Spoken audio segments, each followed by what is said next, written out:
Applaudissons le Seigneur. Dieu vous bénisse. Vous pouvez vous asseoir. Nous sommes dans la joie de la maison du Seigneur. C'est toujours un privilège d'être là, de partager, de nous rappeler les richesses de ces messages. J'aimerais vous transmettre les salutations de notre frère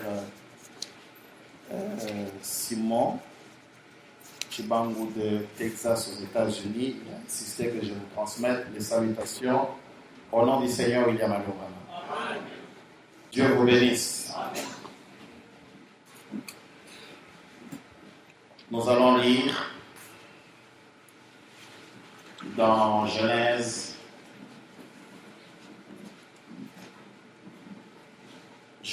12, 1 à 3. L'Éternel dit à Abraham, va-t'en de ton pays, de ta patrie et de la maison de ton père dans le pays que je te montrerai. Je ferai de toi une grande nation, je te bénirai, je rendrai ton nom grand, et tu seras une source de bénédiction. Je bénirai ceux qui te béniront, et je maudirai ceux qui te maudiront. Et toutes les familles de la terre seront bénies en toi. Nous allons nous incliner. Mets mon âme en feu, Seigneur. Mets mon âme en feu. En feu. Pour l'amour des panas. Mets mon âme en feu, en feu. Mets mon âme en feu, Seigneur. Mets mon âme en feu. En feu. Pour l'amour des panas. Mets mon âme en feu, mets mon frère en feu, Seigneur. Mets mon frère en feu. En feu, Pour l'amour des panas. mets mon frère en feu, mets mon frère en feu, Seigneur. Mets mon frère en feu. En feu pour l'amour Des panas. mets mon frère en feu, mets ma sœur en feu, Seigneur. Ma sœur en feu. En feu, Pour l'amour des des panas, mets ma sœur en feu, mets ma sœur en feu, Seigneur. ma sœur en feu. En feu pour l'amour, Des panas. mets ma sœur en feu, mets l'église en feu, Seigneur. Mets l'église en feu. En feu, Pour l'amour des panas. mets l'église en feu, mets L'église en feu. Seigneur. Mets l'église en feu. En feu pour l'amour. Des panas. Mets l'église en feu. Nous te disons merci, Père, pour les moments merveilleux que tu nous accordes. Il est écrit que tu as caché le secret du salut dans la folie de la prédication. Ainsi, nous sommes ici, Seigneur, pour partager ta parole. Ta parole est sacrée, ta parole est sainte. Ainsi, nous te demandons de pouvoir trouver faveur aujourd'hui encore au-devant de toi, pour que cette parole puisse nous aider, cette parole puisse nous assister et nous façonner. Bénis ton peuple. Alors qu'il sera en train d'écouter la parole, Seigneur, que ton esprit puisse planer au-dessus de l'auditoire pour guérir ceux qui sont malades et résoudre les différents problèmes que nous pouvons avoir. C'est en ton nom, William Alomana, que nous nous soumettons tous sous ton contrôle. Amen. Dieu vous bénisse. C'est un privilège, comme je l'ai dit tantôt, d'être dans la maison du Seigneur. Et c'est vraiment pour nous une source de joie. J'ai reçu une question quand je suis venu là. Il y a une question qu'on m'a posée. Cher pasteur Bob, que Dieu vous bénisse. Merci pour votre exposé du vendredi 21/5/2015, parlant des différentes couleurs de la peau de chaque race qui se trouve sur la terre. Voici une préoccupation. Est-ce que le teint qu'a l'ange du Seigneur est-il le teint original, tout en sachant que l'ange du Seigneur est le double de Branham? Pour ceux qui étaient là le vendredi, nous avons essayé de toucher les teints, nos teints, la provenance de nos teints. Et nous avons lu avec le prophète, là où il a dit que nos teints, nous tous, nous avions au départ un seul teint. Et les teints ont été séparés, les races, à partir de Babel. Alors, il y a cette question. La race ou le teint de l'ange. Je comprends pourquoi la question est posée. Parce que parmi ceux qui croient le message, nous disons, certains disent que l'ange du Seigneur était noir. Pourquoi ils disent qu'il était noir? À cause d'une écriture que nous pouvons lire dans Obéis à la voix de Dieu, de l'ange plutôt. Il a prêché ça le 13 juillet 1950. Frère Branham, parlant de l'ange, dit ceci: elle s'est répandue sur le plancher. 4. Paragraphe 4. Et elle s'approchait à ma droite. Elle vient toujours de mon côté droit. Cette lumière, donc. C'est la raison pour laquelle je commence la ligne de prière de ce côté-là. Elle vient toujours du côté droit. Franchement, elle est ici maintenant même. Et alors, juste quand je disais cela, je savais qu'elle s'approchait. Alors, elle vint vers moi. Je vis un homme venir, marchant. Il était pieds nus. Il portait un vêtement blanc comme une robe. Et il avait des cheveux noirs qui lui tombaient sur les épaules. Il avait des yeux noirs. Il avait un visage lisse, était plutôt d'un teint foncé. Alors, de là, les gens disent que l'ange du Seigneur devrait être noir parce qu'on dit que c'est un teint foncé. Teint foncé signifie encore quoi? C'est le teint sombre. Frère Branham dit teint sombre. Lisons encore une écriture rapidement. Les dons et les appels sont sans repentance. De mars 1950, là on n'a pas dit le jour ni on a seulement dit le mois, mars 50 au soir, paragraphe 17. Voici ce qui est arrivé au moment où je l'ai rencontré. Quand il est apparu sous forme d'homme, je l'ai trouvé dans mon bureau. Il est venu.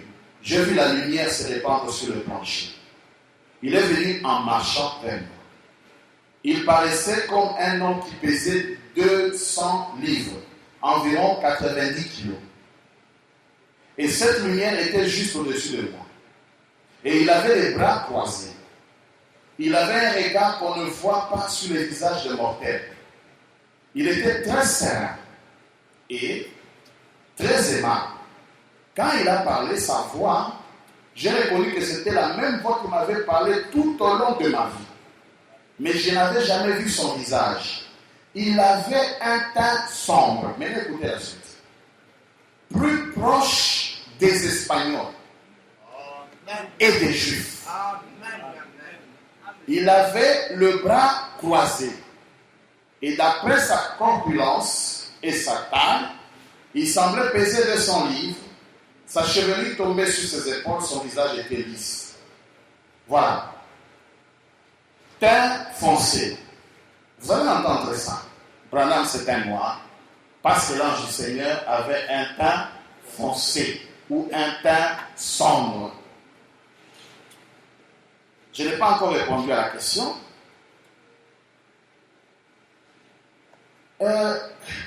Il n'y a pas de race foncée. On n'a pas une race foncée. On a une race blanche, jaune, noir, rouge, hein?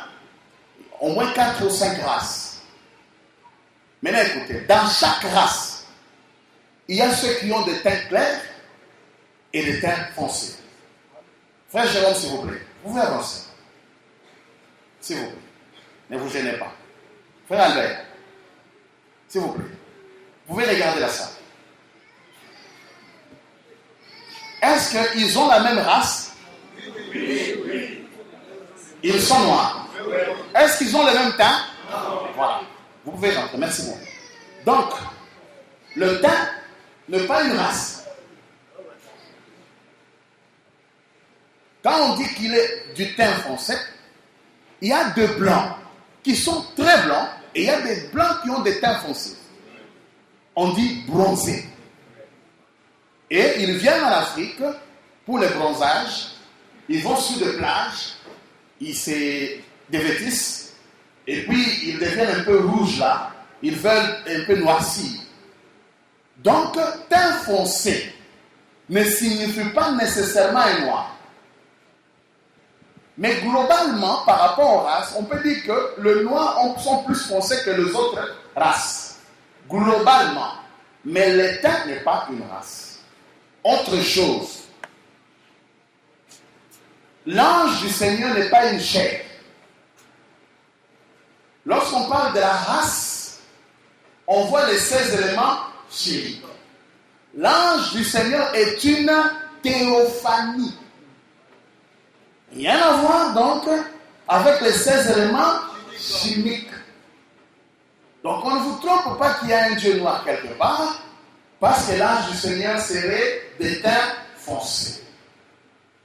Teint foncé signifie tout simplement un teint approfondi de la race en question. Il y a teint clair, il y a teint foncé. Jérôme est de teint clair. Mais Albert, vous voyez, il est plus foncé. D'accord? Lisons cette écriture. Pour terminer la question, j'espère qu'elle va satisfaire celui qui a posé la question. Question et réponse du 3 janvier 1954, paragraphe 163. Allez chez les Juifs et vous direz que tous les Juifs ont un teint sombre. Les Juifs est une personne brune. Mais j'en ai vu beaucoup qui avaient les cheveux roux et les yeux bleus, avec une peau claire. Ah, chez les Juifs, il y a des peaux claires, il y a des peaux foncées. Il y a même des Juifs aux yeux bleus. Donc, bref, le teint n'est pas une race. Quand quelqu'un change son teint, il n'a pas changé sa race.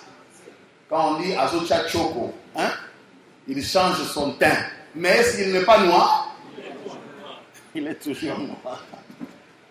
Donc, l'ange du Seigneur s'est exclu de dire, parce qu'il a le teint foncé, qu'il est un noir. D'abord, c'est une théophanie. Voilà un peu. Mais j'aimerais qu'on résolve un petit point qui nous a un peu compliqué le vendredi aussi. Lorsque nous parlions de 3 races, on n'a pas pu résoudre un problème là. Les 3 races. Je crois que vous vous souvenez, on voulait faire un petit parallélisme là, mais on a eu des difficultés. Frère Branham parle de 3 races qui peuplent le monde actuellement. Et nous tous, nous sommes issus de ces 3 races. Il y a quoi? Il y a la race de Cam, Sem et Japhet. Maintenant, en lisant le prophète, puisque je suis allé faire quelques petites recherches, le parallélisme entre ces races avec le juif, les samaritains et les gentils paraît difficile. Parce que souvent, Frère Branham parle de ça de manière assez globale, sans préciser. Mais nous avons trouvé les Écritures qui au moins précisent les gentils. Mais lisons d'abord un homme appelé de Dieu, du 10 mai 58 au paragraphe 127, écoutez ce que Branham dit. Or, nous comprenons bien qu'il n'y a que 3 nationalités de gens dans le monde. Ce sont le juif, ça c'est 1, le gentil, 2, donc si on doit écrire le juif 1, le gentil 2 et les samaritains. C'est-à-dire le peuple de Cam. C'est comme s'il faut suivre le parallélisme selon l'ordre des présentations. Alors vous allez voir que ici c'est les juifs, selon l'ordre des présentations. Donc en français on dit respectivement par rapport à ce qui a été dit précédemment. Vous allez voir que le juif, il dit le juif, le gentil et le samaritain. Maintenant il dit ces peuples-là, c'est Cam, donc juif Cam, Sem, c'est gentil. Oh, on n'a plus de... Voilà. Les gentils. Et puis, Japhet, samaritain. Presque partout, Frère Branham parle de ces 3 races. Il fait un peu pareil parallélisme. Ça veut dire, quand il dit Cam, il a toujours commencé Cam, Sem, Japhet. Et il dit juif, gentil, samaritain. Alors on peut être poussé à dire que les gentils sont issus des saints, n'est-ce pas? Facilement.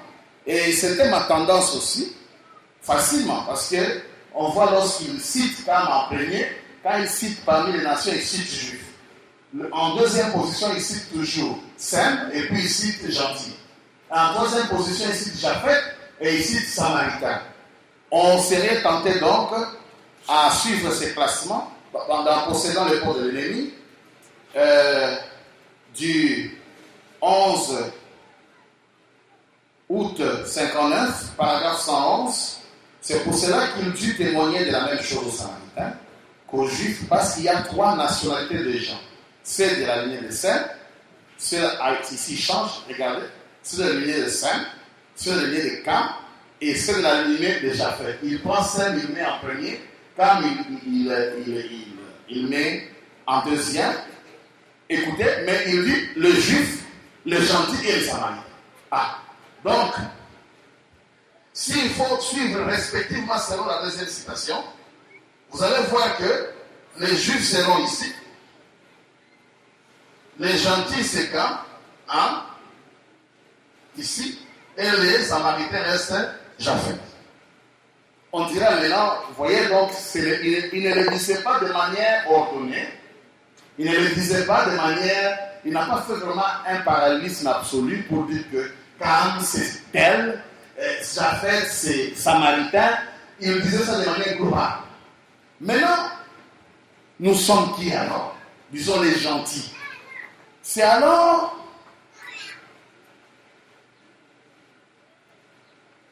que Dieu m'a aidé à trouver une écriture. Dans le message de grâce, il y en a plusieurs, où Frère Branham précise les gentils par rapport à la visitation de Dieu. Il dit, message de grâce du 27 août 1961, à partir du paragraphe 219, il n'y avait que 3 groupes de gens, et c'est Cam, Sem et Japhet. Vous voyez, c'est exact. C'est là que, à la Pentecôte, que l'évangile est allé vers les Juifs, ensuite aux Samaritains, et puis aux gentils. Voyez-vous, Cam, Sem et Japhet. Ce sont là les 3 groupes de gens. Maintenant, il y en a 2 qui attendaient le Messie. Pas nous les gentils. 2 attendaient le Messie qui? Les Juifs et les Samaritains. Nous portions une massue sur le dos. Nous étions des païens, nous adorions des idoles. Mais pas Cam et Sem. Nous adorons les idoles, mais pas Cam et Sem. Alors, ceux qui adoraient les idoles sont qui? Japhet. Donc les gentils, par rapport à cette citation, c'est Japhet. Abandonnant tout, prêcher, le 23 janvier 1962, paragraphe 93. Eh bien, Jésus avait besoin de passer par la Samarie. Souvenez-vous, il s'était identifié uniquement chez les Juifs et les gentils. Il s'agissait de la race des Cam et des Sem, voyez, mais il restait la race. Il restait la race des Japheth. Nous, les anglo-saxons. Là, au moins, Japheth, ce sont les gens gentils. Donc, là, au moins, il précise. Japheth, ce sont les gentils. Et quand William Branham dit une parole, c'est Amen. Amen. Et c'est la vérité. Voilà. Maintenant, Cam et Sem, on peut les départager entre les Juifs et les Samaritains. Mais pour Japheth, on a des écritures précises où Frère Branham dit, Japheth, nous les anglo-saxons, nous attendions des païens. Nous étions des païens. D'accord. Ça au moins, on a quand même une petite lumière aujourd'hui pour essayer de faire répondre à la toute difficulté que nous avions la fois passée. Mais nous rentrons dans notre sujet. Que Dieu bénisse Gédéon qui a la capacité de chanter ce que nous prêchons. C'est une bonne chose. Nous parlons des cycles de chaos. Le chaos qui revient toujours sur la terre à cause de la désobéissance à la parole de Dieu. Et il y a eu un premier chaos qui était des cendres volcaniques, qui était pour la civilisation passée. Et cela nous a plongé dans Genèse 1. Et de ce chaos, Dieu a fait sortir un Éden. Et de l'Éden, Dieu a évolué. Il y a eu encore le chaos lorsque Adam a désobéi. Et ce chaos a continué jusqu'au temps de Noé. Et Dieu a détruit encore dans un chaos total appelé le déluge. Et c'est là que nous avons parlé de ses enfants. Dieu, maintenant, il marchait toujours avec le groupe. Il a pris les 3 enfants encore de Moïse et de Noé plutôt. Il a voulu continuer encore avec eux. D'accord? Et en évoluant du chaos du déluge, il évolue avec eux. Nous avons vu qu'il y a eu un certain Nimrod. Et Nimrod a fait une tour qu'on appelle la tour de Babel. C'était une tour de confusion. Il voulait atteindre Dieu. Il voulait voir Dieu, ce qui n'est pas une mauvaise chose. Mais nous avons dit, toute religion qui vous force vous à voir Dieu, c'est la tour de Babel. Parce que vous ne pouvez pas voir Dieu, c'est Dieu qui vient vous visiter. C'est le mouvement de Dieu vers les hommes et non les hommes vers Dieu. Parce que l'homme ne peut pas atteindre Dieu, c'est Dieu qui atteint l'homme. Amen. Et c'est cela la rédemption. Alors toute force, c'est ça les loges, c'est ça l'occultisme. Ce sont des sciences qui poussent l'homme à un développement de l'âme pour aller à la rencontre de l'être suprême. Ce sont des principes et des pratiques. Vous devez avoir certaines pratiques à faire pour arriver au développement de votre âme. Or, Dieu, lui, il dit que l'homme, tu vas échouer. Il faut que moi, je devienne un homme, que tu puisses me reconnaître. Et quand il devient un homme, il est la porte du ciel de la statue d'un homme parfait. Il est la porte. Lorsque lui descend, c'est ta montée lorsque tu le reconnais. Tu n'as pas à faire des efforts, aller quelque part dans une forêt pour avoir commencé à faire quelques pratiques. Quelques incantations, quelques prières, quelques positions. Non. Toute force, toute religion qui vous pousse à aller vers Dieu, qui vous pousse par vos efforts à découvrir Dieu, c'est une tour de Babel. Et Dieu va amener la confusion. Dieu veut venir vers toi. Et Jésus a dit, ce n'est pas vous qui m'avez choisi, mais c'est moi qui vous ai choisi. Amen. Et la révélation, c'est une action divine vers l'humanité. L'occultisme, c'est une action de l'homme avec son intelligence, avec son intellect. Il lit des livres, il lit des sciences exotériques pour développer son âme. Et ils sont toujours dans la confusion. Ils sont pleins chez les francs-maçons. Chez les francs-maçons, ils sont pleins. Mais ce matin, j'ai suivi l'Irlande vient d'adopter le mariage homosexuel. C'est devenu légal. 19e pays au monde. Et ce sont des hommes qui sont sortis des grandes universités. Voilà pourquoi frère Branham dit les universités sont du diable. Ils sont sortis des grandes universités, des sommités, des gens intelligents qui vont dans leur parlement pour voter des lois pareilles. Mais vous pensez que c'est par hasard? Il y a une force ténébreuse derrière. Dieu, pour détruire cette terre, il faut que la terre atteigne un niveau. Et la terre a déjà atteint ce niveau. C'est l'insulte. Dieu regarde et dit, mais comment un homme peut accepter qu'un homme épouse un homme? Vous allez mettre au monde comment? Non, ils disent, nous sommes des intellectuels. Nous avons étudié la démocratie. Et ce sont ces gens-là qui dirigent le monde. La plupart d'entre eux sortent de loges, de francs-maçons. Et ce sont eux qui créent, qui poussent le monde vers les chaos. Et c'est fait, bien aimé, c'est fait sciemment pour soulever la colère divine.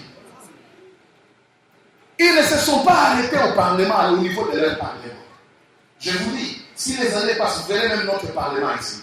Ça adoptera plus tard ces choses-là. C'est grave. Le diable, comme si cela ne suffisait pas, il entre dans les églises. Et l'église protestante de la France vient de casser les tables. Un prêtre prédicateur monte à la chaire, devant les gens avec des photographes, il unit deux hommes. Et il pose la question, Monsieur tel, accepterez-vous de prendre comme épouse Monsieur tel? Oui. Et lorsqu'il termine, embrassez-vous. Deux hommes s'embrassent et les blancs, je vous dis joyeuses, des gens qui sont censés être des chrétiens dans l'église.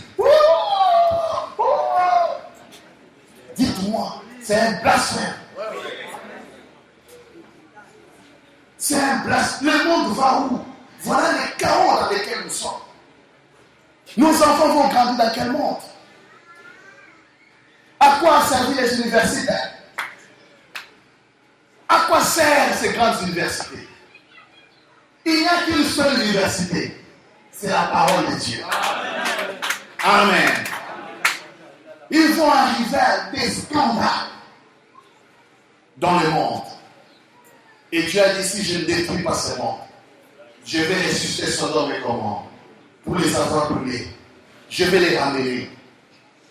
Ils insultent Dieu en face. Ils ont des grands Français, des grands Anglais. Mais c'est Lucifer, c'est la tour de Babel. Regardez la confusion. Même en politique. Ils ont leurs Nations Unies. Ça fait quoi? Partout où ils sont, c'est là où il y a encore beaucoup de crimes. Qu'est-ce que ça fait? Frère Branham dit, tous les 200 000 démons qui ont quitté le Frat sont dans les Nations Unies aujourd'hui. Oh, nous sommes venus pour la paix. Quelle paix? Mais les gens meurent chaque jour. Le diable est en train d'envahir. Et écoutez mes frères, il est allé encore plus loin. Il commence à détruire le socle du christianisme. Je vais vous dire une chose. Il y a des chercheurs archéologues. Comment on les appelle? Géologues. Ils sont allés découvrir une tombe. Et dans cette tombe-là, ils ont vu des cadavres. Des ossuaires. Et parmi ces cadavres, sur le petit cercueil-là, on a écrit le nom de Marie, de Joseph, de Jacques. Et on a trouvé un petit cercueil, ossuaire, on écrit Jésus. Et il confirme que Jésus n'était même pas ressuscité. Et dernièrement, ils vont plus loin. Ça, c'est la science. Ils peuvent vous confirmer aujourd'hui, preuve à l'appui, que Jésus était pourri. Au frère Branham dit, si Jésus n'est pas ressuscité, notre religion est vaine, notre foi est tombée. Il touche le socle du christianisme. Et je vous dis, il y a beaucoup de chrétiens qui sont tombés à cause de ça. Ils vont maintenant jusqu'à dire, ils ont découvert une ancienne Bible datant de l'an 1500 qui aurait été cachée par le Vatican. Et quand ils ont découvert ça, écrit dans des lettres dorées, et dans cette Bible-là, il y a l'évangile de Barnabé. Et dans l'évangile de Barnabé, on dit que Jésus s'était enfoui, il n'a jamais été crucifié. Donc, autrement dit, il n'y a jamais eu expiation. Et il dit que le pape est fâché à cause de ses livres. Il cherche à se défendre. La science dit que le christianisme est cuit. Jésus n'a jamais été tué. Et on traite Paul d'un renégat dans ces livres. Qu'est-ce que le diable fait? Il touche le fondement de la foi chrétienne. Il détruit, il déracine ses fondements. Un chaos total. Et où est-ce que nous allons? Le monde va où? Avec tout ça, le monde va où? Le monde va où? La Russie dit n'importe quoi. Les États-Unis disent n'importe quoi. Vous savez que la Russie a des armes qui peuvent détruire, propulser cette terre hors de l'orbite. Ils viennent appuyer le pouvoir, en même temps attaquer le pouvoir. Ils créent les troubles. C'est le diable en action. C'est pourquoi frère Branham dit, tout autre sable n'est que sable mouvant. Mais sur le rocher solide, je me tiens. C'est William Marion Branham. Sur la parole, oh mais malheureusement, le même diable dans Gog et Magog vient encore dans la parole. Commencez à tordre le sens des Écritures. Vous voyez que le diable s'est organisé pour ne pas laisser un homme échapper. Si tu échappes du côté science, tu vas être pris du côté intellectualisme. Si tu échappes là, tu vas dans la religion, il te poursuit. Oh, le monde est en train de mourir. Alors du chaos, Dieu a changé. Nous avons dit que Dieu est devenu ségrégationniste. Dieu a dit jamais je ne marcherai avec tout le monde, d'accord? Je change. Je vais commencer à tirer seulement. Je vais tirer un peuple. Je suis un Dieu ségrégationniste. Lisons les deux Écritures. Nous sommes dans le chef-d'œuvre identifié de Dieu. Prêché le 5 décembre 1964. Paragraphe 66. Et lorsqu'il a fait son premier chef-d'œuvre, il a placé derrière la parole. Quand il a fait le deuxième chef-d'œuvre, celui-ci était la parole. Amen. Il était la parole. Non pas derrière la parole, mais il était la parole. Dieu ne change pas son plan. C'est exactement par la parole qu'il a commencé à faire la première église. Eh bien, Dieu, la parole, était au commencement indépendant de tous les autres. Et tous les restes, de tous les autres hommes. Eh bien, je ne veux pas dire cela pour être particulier.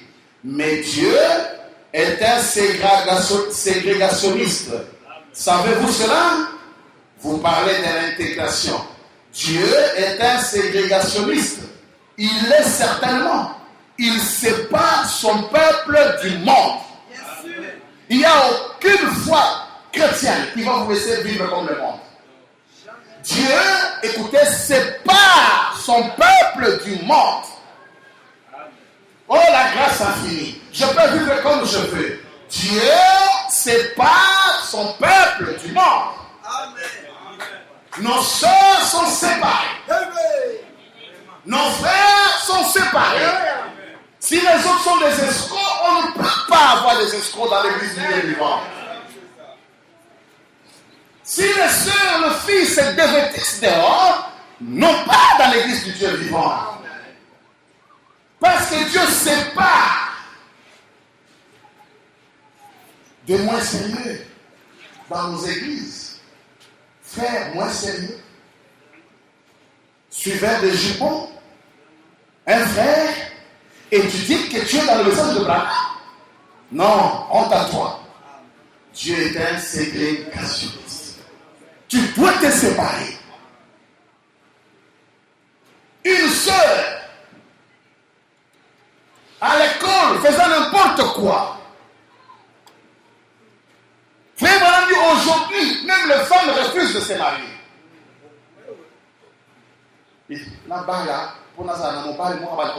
Moi j'étudie, moi je fais le droit. Le droit là va t'amener en enfer.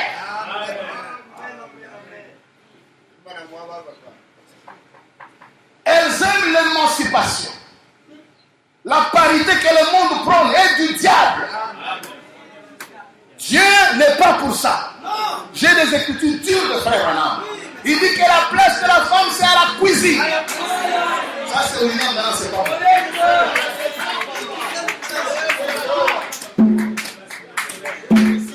C'est le monde. Le Frère Branham dit les États-Unis sont tombés lorsqu'ils ont pris les femmes. Ils commençaient à les mettre dans l'armée. Ah, ça c'est dans ma capacité. Qu'est-ce que tu fais là? Roulage. Est-ce qu'il y a des hommes qui ne peuvent pas faire ce travail? Le monde est pourri. Mais ça, c'est l'évangile populaire. Quand tu fais ça, on te prend pour un fou. Un homme retardé. Un dépassé, démodé. Frère Branham dit, mais nous aimons l'ancien évangile. L'évangile qui saigne. C'est cela qui change. C'est cela qui te sépare de la mauvaise vie. La science. C'est pourquoi nos sœurs, Frère Branham dit, nous n'appuyons pas d'être illettrés. Mais il faut connaître l'échelle de priorité. C'est vrai. Amen. Amen. Et maintenant, parce que pourquoi les filles du monde font ça? Quelque part, elles ont entre guillemets raison. Et elles vont épouser un homme bandit qui ne fait que boxer. Un homme qui est devenu casus clay à la maison. Sachant que comme la femme n'a pas étudié, il va souffrir. Il n'a pas de diplôme. Son abégan au pour nous. Alors les filles, même les parents nous disent non, moi on a tanga. Tanga.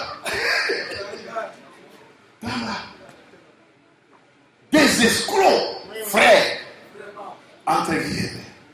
Un malin, un petit serpent dans l'herbe. Il est gentil au départ, mais dès qu'il prend la sœur, il l'amène chez lui, c'est fini. Bah, écoute bien.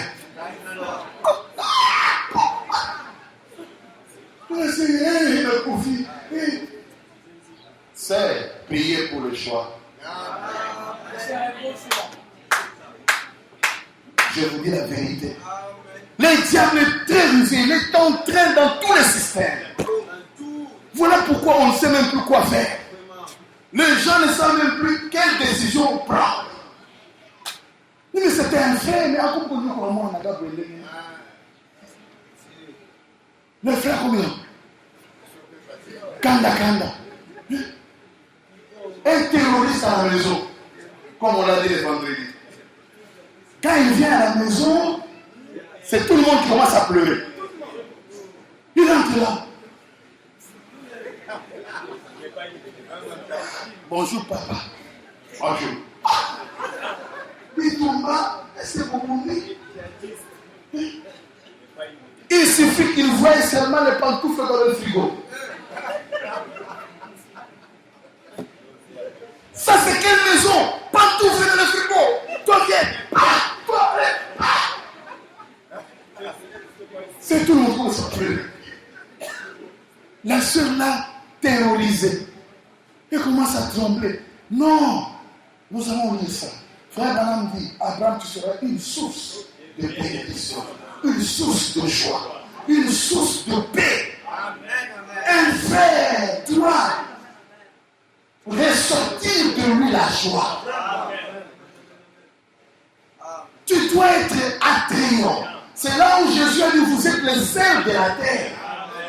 Tous les frères Kanda, même tes frères ne peuvent pas t'approcher. Il y a quelque chose qui ne va pas. Vous ne vous visitez pas, vous ne vous connaissez pas. Pourquoi? Pourquoi vous ne vous visitez pas? Pourquoi? N'êtes-vous pas une famille? Mais vous devez vous familiariser, faire un effort de devenir une famille. C'est une obligation. Vous ne vous connaissez pas. Vous vous saluez seulement en ligne. Le monde, le chaos dans lequel nous sommes. Mais gloire à Dieu. Frère Branham dit une pierre. Il est sans saler ses boulots humains. Qui va détruire tout ce qui existe pour devenir une grande montagne. C'est ça le royaume Branham. Et c'est pourquoi nous veillons pour que ce royaume soit pire. Nous veillons. Amen. Dieu est séparatiste. Il sépare. Pourquoi quand il a vu ça, il a appelé là un seul homme. Et il a dit à Abraham, va-t'en de ton pays. Et nous avons dit, c'est va-t'en de ton milieu pour nous. Si tu étais dans le milieu de footballeur, pour aller dans le stade, quand Branham t'appelle, ça va changer. Va-t'en de ta patrie et de la maison de ton père. Le coutume. Faites attention, chers fils et filles de Dieu. Nous, parents, quand nous marions nos enfants, nous oublions les citations. La coutume n'a fait forcer la soso, il y a pende. Tu sais ce que cela signifie? Nous sommes lavés. Nous sommes renouvelés. Tu quittes ces choses. Comme famille à Mobane Bazal en Bongo, faites la facture. Aïe, aïe, aïe, aïe, aïe. Toi, super. Dans ton soit congélateur, portable, moto, oui. On commence à la télévision passe. 42 plus. Et puis, maintenant, d'autres, 2 points. 3000. Est-ce que tu as une citation? Est-ce que tu as une citation? Pourquoi nous devons vivre comme les autres? Comment nous devons faire les choses comme les autres? Écoutez. Je ne crois pas que nous devons faire du théâtre lorsque nous marions nos enfants. Ces histoires-là, yo papa, tu crois, maman, vous croyez. On vient d'épouser. Moi, je suis dans la bouche-maille. Est-ce que la bouche-maille? On doit faire le théâtre pourquoi? Et toi, ce sont des sœurs de l'église. Hein?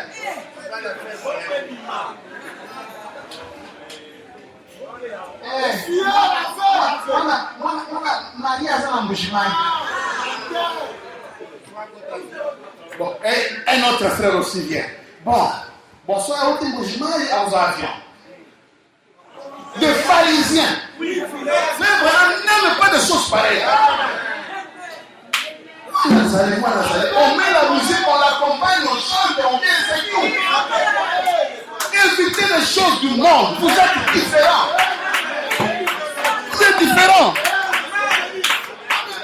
Évitez ces choses-là. Si le monde fait des théâtres comme ça, pourquoi vous voulez faire ce théâtre? Pourquoi vous voulez faire ce théâtre? On doit être différent. C'est ça le royaume Branham. On imite tout. On veut être comme tout le monde. Facture et tout. Et il dit, je ferai de toi une grande nation. Il abandonne tous les hommes de la terre. Il abandonne tous. Il n'est pas qu'un seul. Il dit maintenant, je vais traiter avec toi. Il dit, je ferai de toi une grande nation. Voilà, un royaume. Je te bénirai. Je rendrai ton nom grand. Et tu seras une source de bénédiction. Tu ne seras pas une source de tristesse, de malheur ou de confusion. Non, non. Ce qui est encore bon. Je bénirai ceux qui te béniront. Amen. Et je maudirai ceux qui te maudiront. Si Dieu est pour nous, qui sera contre nous? Et toutes les familles de la terre seront bénies en toi. Donc, Dieu a choisi un seul homme. Dans Israël, en Égypte, prêché le 25 mars 1953, paragraphe 42 à 43, frère Abraham dit ceci. Abraham, avec son père, venait de Babylone. Il était parmi les constructeurs de la tour de Babel. Vous êtes avec moi? Ils étaient là. Son père, d'ailleurs, c'était un grand constructeur. Peut-être celui qui faisait des bruits. Écoutez. Et s'est rendu à Shinéar, la vallée de Shinéar, où beaucoup allaient après la destruction de Babylone. Ou après que la confusion fut survenue. Le père d'Abraham, son père, avait amené Abraham et ses bien-aimés à Shinéar. Ils ont fui Babylone. Et dans tous ces pays, parmi tous ces gens, écoutez, Dieu trouva la faveur d'un seul. Ou plutôt, un seul homme trouva la faveur de Dieu. Maintenant, je voudrais que vous remarquiez que ceci, suivez-moi, est le commencement du christianisme. Amen. Le christianisme, on dit que ça commence avec Jésus, on dit Amen. Mais frère Abraham dit encore, c'est avec Abraham que ça commence. Amen. Et le commencement du christianisme, de l'Église. Et je voudrais que vous remarquiez ceci. Ce n'était pas parce qu'Abraham était un homme bon. Vous voyez? C'était parce que Dieu avait élu et choisi Abraham. Ce n'était pas Abraham qui choisit Dieu. Voilà la différence avec la tour de... Ce n'était pas Abraham qui a fait des efforts. Abraham était un vrai païen. Un vrai païen. Il dit ceci. Comprenez-vous cela? Et maintenant, suivez. Eh bien, comme c'était alors, il en est de même aujourd'hui. Ce n'est pas vous qui choisissez Dieu. C'est Dieu qui vous choisit. Pourquoi les intellectuels, nombreux sont dans l'église catholique ce matin? Très intelligents, ils ont étudié beaucoup. Mais vous les voyez là, avec sa famille, ça fait alors, toquez dans notre final. Papa.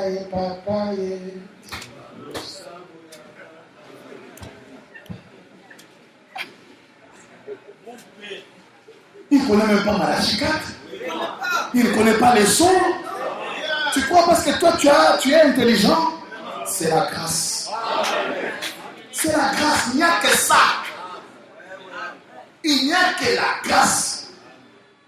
Oui, quand tu lui parleras à un catholique comme ça, tu lui parles du 7e saut, il n'en a même pas besoin. Le 7e saut, quel saut? Cantine ou bien caché? Il vous dira ça. Non, mais un prophète, mon nom est catholique, maman est catholique, coco est catholique. Mais un homme intelligent, docteur, ce n'est pas vous qui choisissez Branham. Branham vous a connu dès avant la fondation. Et vous êtes manifesté ici aujourd'hui. Amen. Il dit, ce n'est pas vous qui choisissez Dieu, c'est Dieu qui vous choisit. Maintenant, ceci peut être très fort. Je voudrais que vous y fassiez attention. Immédiatement après le choix, l'élection, c'est la séparation d'avec toute autre chose. Amen. Dès qu'il appelle, il choisit appel. Alors, lorsqu'il appelle, il vous sépare de toute chose chose qui s'accroche à vous. Amen. Cela prouve que ce n'est pas une dénomination. Amen. Ce n'est pas 2 ou 3 personnes ensemble. Il atteint chaque individu. Suivez très bien. Amen. C'est une affaire individuelle. Vous, nos enfants, nos bébés, nos filles, nos jeunes garçons. C'est une affaire individuelle. Avec chaque personne. Écoutez, nos filles, nos enfants, nos bébés. Ce n'est pas parce que ma mère là-bas est sauvée que moi je suis sauvé.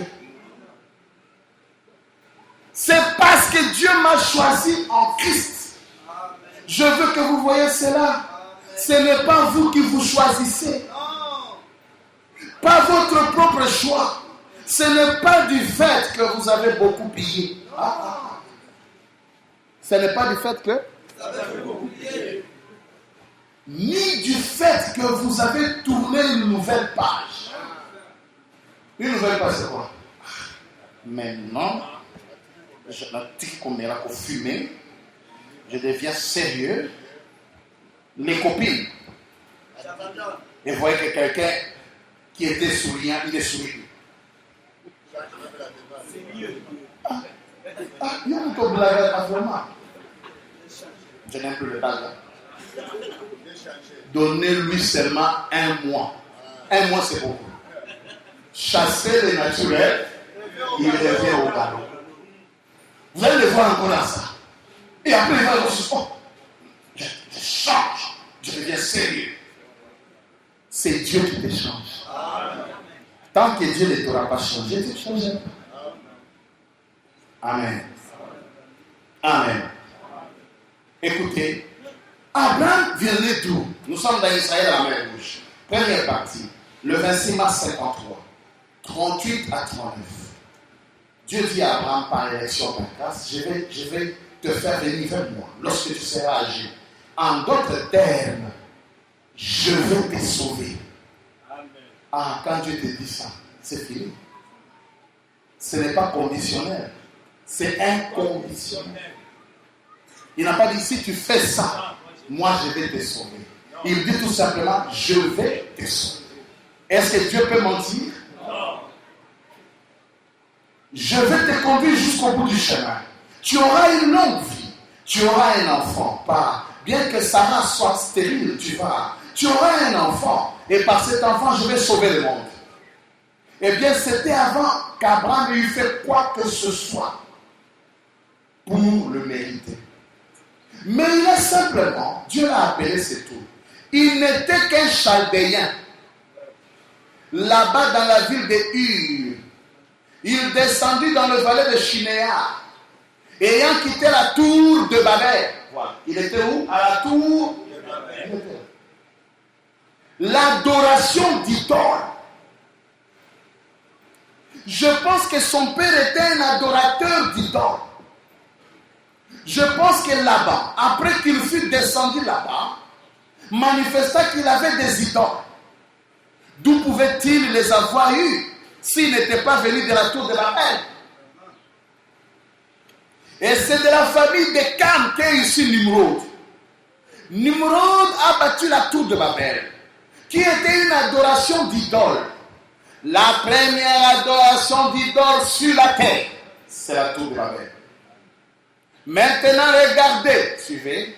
Cette tour de Babel a traversé tous les âges. Babel, elle les a traversés tous. Et elle aboutit dans notre âge, dans l'Apocalypse.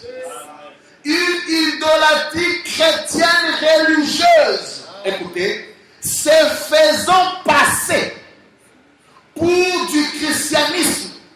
Oh, Jean l'a vu dans Apocalypse 17, l'admirait telle qu'elle était assise, son aspect, et elle portait le nom de Jésus. Amen. Voilà pourquoi tout vrai croyant a changé de nom. Cette tour de Babel aujourd'hui, en notre temps, a un nom. C'est le nom fausseté.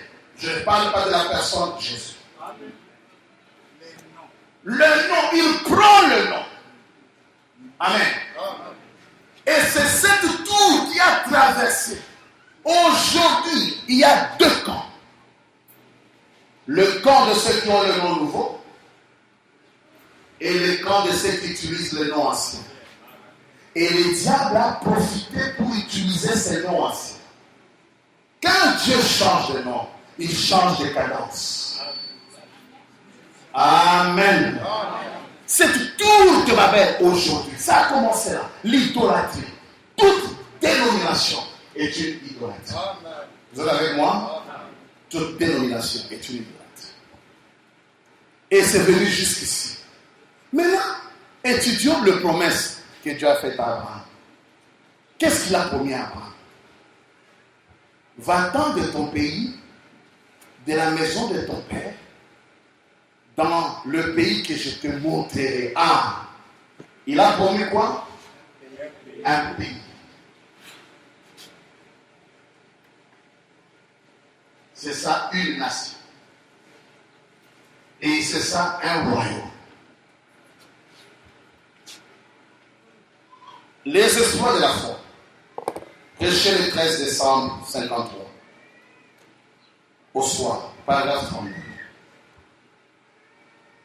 Je lis l'endroit. Et maintenant, Dieu s'est préparé à accomplir la promesse qu'il avait faite à Abraham. 420 ans auparavant. Les années ont commencé.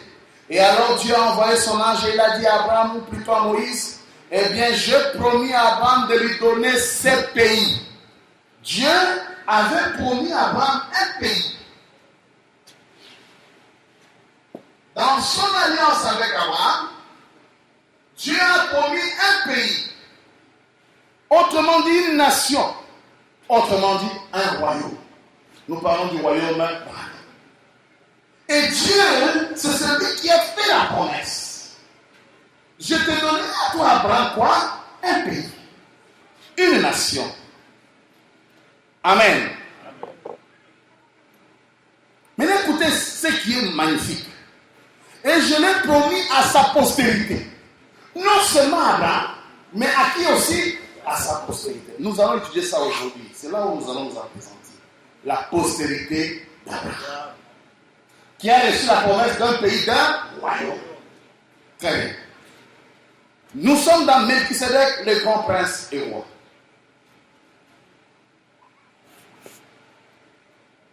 Du 9 janvier 55.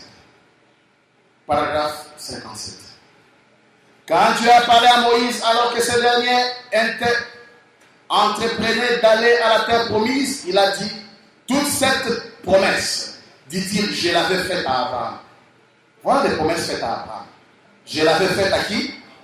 Il y a des années. C'est complètement entouré de murs, avec des Philistins et toutes sortes de géants là-bas, dans ces pays qu'il devait aller. Des guerriers. Il dit, eh bien, tout cela vous appartient. Il y avait des Amoréens dans ces pays. C'est un pays qui était déjà habité. Il y avait des Étiens dans ces pays. Il y avait des Phérésiens. Il y avait des francs-maçons. Il y avait des Rosicruciens. Dans ce pays. Ceux qui étaient là, des Éviens, des Jébusiens, des Philistins, et tout en Palestine. Or Dieu a dit, je vous ai donné cela. Ça vous appartient. Allez donc posséder cela. Ah, tu nous donnes ou bien on doit arracher? Est-ce que c'est un don ou c'est un combat? C'est revêtu de toutes les armes, prêché le jeudi 7 janvier et juin, plutôt 7 juin 62. Nous sommes au paragraphe 50. Je lis en bas là. Ce prophète leur avait apporté la parole du Seigneur en effet. La parole vient par le prophète, voyez-vous. Ainsi donc, ils sont donc venus, et la parole du Seigneur est venue à ses prophètes, et celui-ci la leur a apporté, disant, il y a un pays où coule le lait et le miel. Vous pouvez avoir vos propres fermes, élever vos enfants et les nourrir et vivre en paix. Ah, voilà la promesse. Mais frère Branham dit, bien que Dieu lui avait dit ça, que je vais te donner un pays, frère Branham dit, Abraham avait manqué la révélation réelle de ce pays. Amen. Abraham voyait un territoire seulement terrestre. Lisons. Essayez de rendre un service à Dieu sans que ce soit la volonté de Dieu. Du 27 novembre 65 au paragraphe 226. David était loin pour dire ça, parce qu'il ne pouvait pas le voir d'avance. Tout comme Abraham a cherché une cité sur terre. Vous savez, il l'a cherché parce qu'un jour, il y vivra. Abraham y est dans cette cité, et il l'a cherché partout. Et sur l'endroit même où il l'a cherché, cela se trouvait juste au-dessus de lui, à l'époque. Et il reviendra dans le millénium pour vivre dans cette cité. Mais comme il était prophète, il était ordonné, inspiré. Il savait qu'il y avait une cité quelque part, et il a cherché. Mais vous voyez, la révélation entière de cela lui était cachée. La révélation entière du pays de la promesse. Il y a un pays au-delà des étoiles. Il y a une cité où il n'y a point de nuit. Si nous sommes fidèles, nous irons là bientôt. À la cité où Branham est la lumière. Abraham cherchait ce pays. Dieu dit, je vais te donner un royaume. Je vais t'en donner un pays. Et notre sujet, c'est le royaume, maintenant le royaume de Dieu. Et nous allons voir comment ce royaume s'est dessiné au temps de la fin. Mais Abraham manquait la révélation de cela en son temps. L'application spirituelle de cela lui échappait. C'est ce que frère Branham dit. Il dit, vous voyez, la révélation entière de cela lui était cachée. Écoutez, ce n'était pas pour son époque. Mais en ce temps de la fin, on nous parle de la nouvelle Jérusalem, la cité du Dieu vivant. Amen. C'est une cité, une ville. Ville de terre et de lumière, existant sur les hauteurs. Personne n'a encore sur terre pu contempler ça. Abraham, on dit un pays. Il était païen, adorateur d'idoles. Le voilà qui part. J'ai un pays où coulera le lait et le miel. Et c'est ça la promesse du royaume. Déjà là, Dieu promettait un royaume, un pays de paix, une cité de paix. Amen. Il est convenable que nous accomplissions toute justice. Frère Branham dit, paragraphe 74, il désirait ardemment voir une cité quelque part, quelque chose au-dedans d'eux. Ils ont quitté leur maison, ils sont devenus des pèlerins, parce qu'ils étaient à la recherche d'une cité quelque part. Ils ont dit des choses que nous voyons arriver aujourd'hui. Ça, c'était un. Dieu a promis une cité. Frère Branham dit que Dieu a promis les saluts à Abraham. Lisons. Israël en Égypte. 75, paragraphe. Nous arrivons au verset 8. Et Dieu promet à Abraham ici qu'il va le sauver. Le salut. Non seulement une cité, mais il dit à Abraham, tu seras sauvé. Donc la vie est. Amen. Dieu Abraham, dans la démonologie, nous pouvons lire ça, domaine religieux, paragraphe 81, je lis la phrase, je vais te sauver, et pas seulement toi, Abraham, mais ta postérité. Et de manière claire, il a dit, j'ai promis à Abraham le royaume de Dieu. Là, vous pouvez lire ça dans les opérations du Saint-Esprit.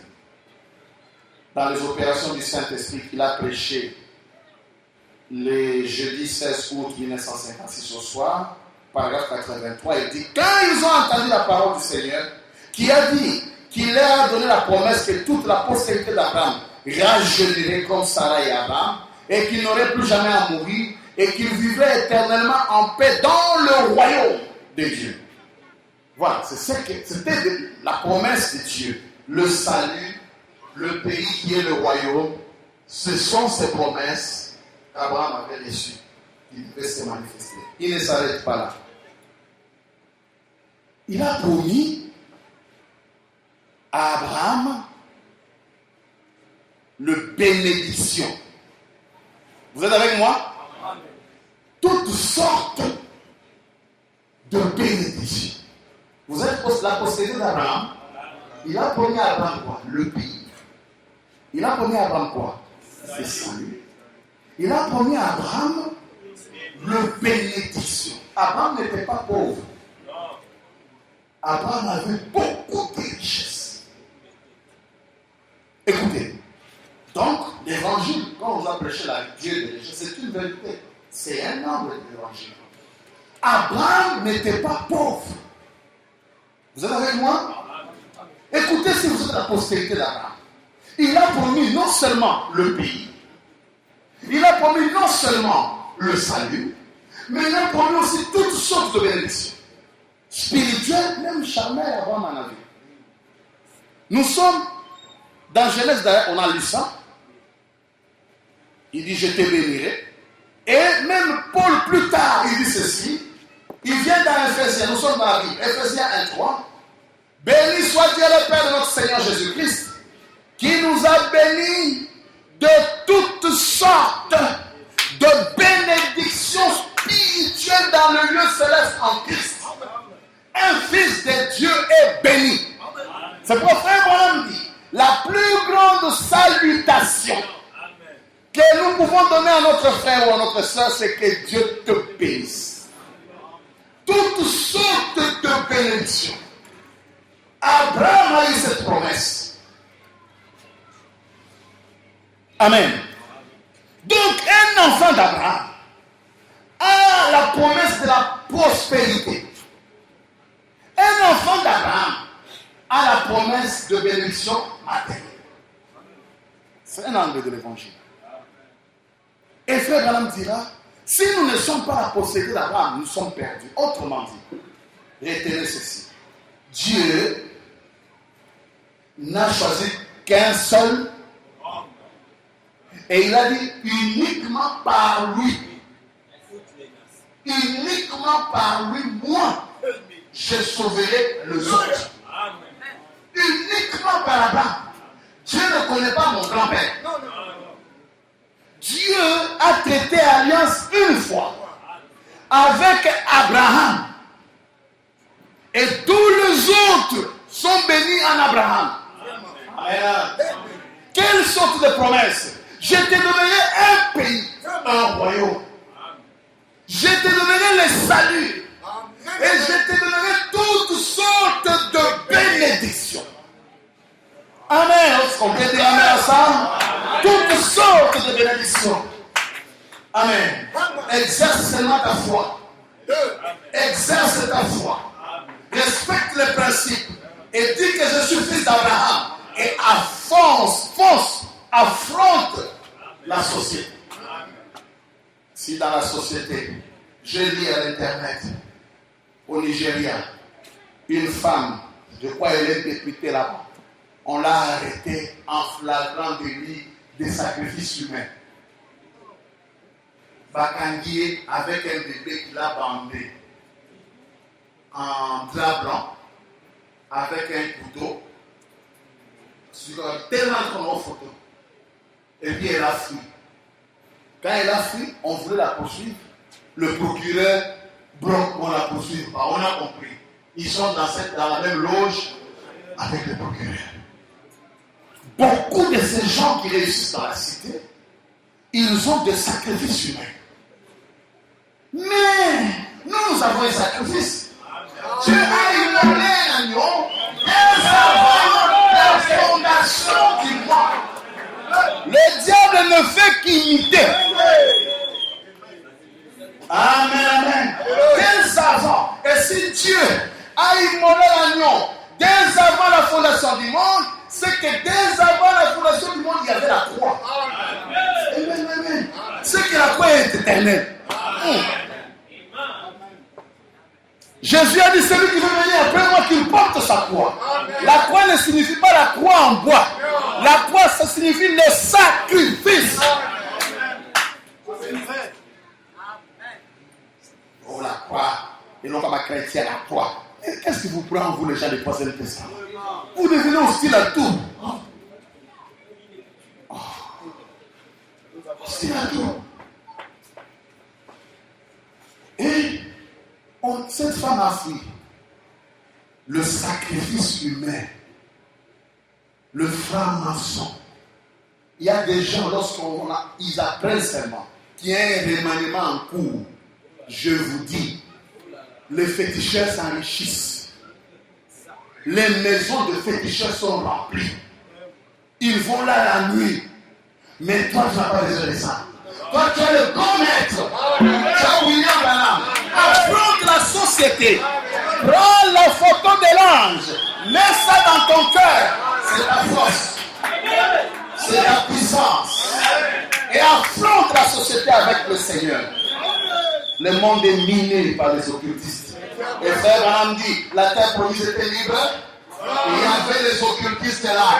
Mais vous allez occuper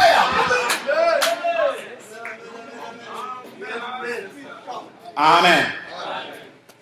C'est là que quelqu'un va dire, pasteur, l'histoire chrétienne, on voit que vous, les politiques, vous souffrez, hein? Comment tu fais ton compte? Moi, je dis, c'est peut-être une révélation que tu as. Et il y avait un pasteur qui était attaqué parce qu'il était devenu député. Un pasteur dénominationnel dans l'autre mandat. Mais maintenant, celui qui l'a attaqué est devenu président de football. Oui, ça. Et celui qui était là, il disait, moi je suis allé là-bas parce que s'ils veulent venir avec une loi contre la parole, je vote contre. L'autre est devenu président de football. Alors que je l'aimais beaucoup. J'ai beaucoup aimé. Non seulement ça, il va maintenant faire jouer un concert. Il appelle Ouira. Et lui il est là. Quand les diables veulent te rouler dans la boue, il va vraiment te sur la Dieu. Ah, tu vas danser. Alors il a promis ces trois choses. Et ça, il a promis à Abraham ce qui fait notre joie. Non seulement à Abraham et à sa postérité. Un pays, les salis et les bénédictions. Et il dit que ça, vous devez aller arracher. Ce n'était pas une promenade de pique-nique, mes chers frères, mes chers amis. Ce n'était pas une promenade de pique-nique. En train de marcher, chanter, oh, Branham est là. Non, ce n'était pas ça. C'était un combat. Frère Branham dit qu'il combattait pour chaque centimètre. C'était un combat. Chaque centimètre était un combat. Il mettait un pas, il combat. Un autre pas, c'était un combat. Voilà d'où nous sommes allés chercher le royaume. Nous avons commencé depuis Genèse 1. Nous sommes en train de monter avec ces royaumes. Amen. Promesse par promesse. Maintenant, voyons ces postérités. On va terminer avec la postérité d'Abraham. Frère Branham dit Abraham avait deux postérités. Amen. il avait la postérité naturelle et la postérité spirituelle.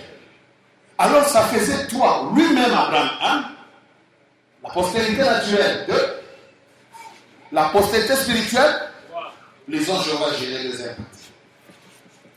Prêché le 6 juillet 62. Au paragraphe 122.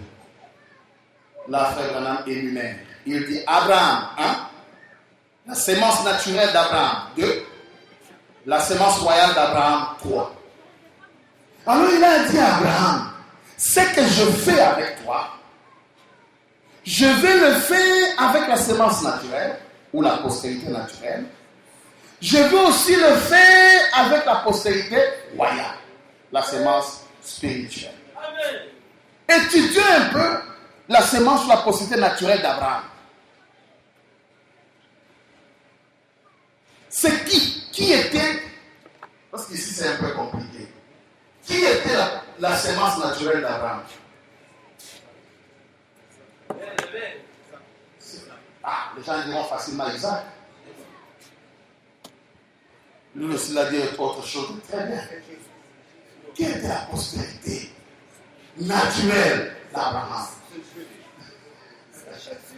Lisons une écriture. Laissons faire Branham. Amen.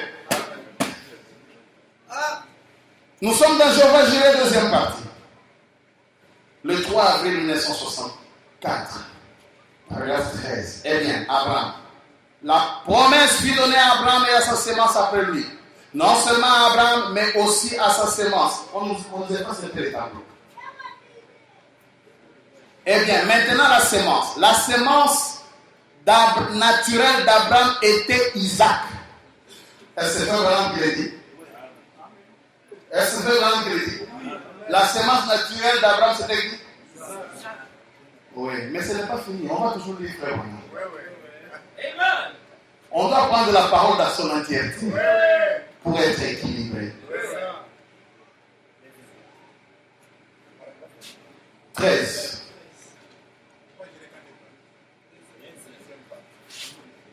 Du 3 avril 1964. La sémence naturelle d'Abraham était Isaac, écoutez, mais la sémence spirituelle de la foi d'Abraham était Christ. J'ai écrit au tableau, parce qu'on va faire un petit parallélisme.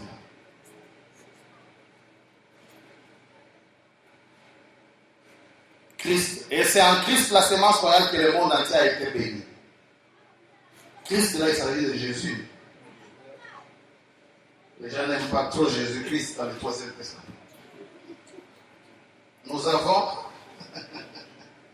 alors que Branham est Jésus, la révélation suprême de Jésus qui c'est William Branham. La sémence naturelle. Il y a deux sémences. Hein? Il dit quoi c'est? Isaac. La sémence spirituelle. Ou royale.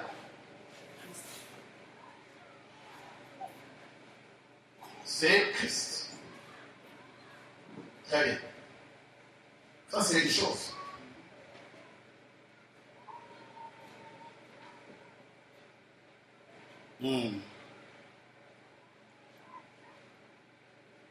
Donc, nous avons des écritures, mais il ne s'arrête pas là. Le même William Branham dit, la semence naturelle d'Abraham, il laisse Isaac. Il dit que c'est Israël. La nation juive, Israël. Lisons. Jéhovah Jireh, deuxième partie. Prêché à Grasse Valley, vendredi 6 juillet 62. Bien. Que faisait-il? Il frayait une voie, montrant qu'il savait qu'Israël, la sémence naturelle, les rejeterait. Israël, la sémence naturelle.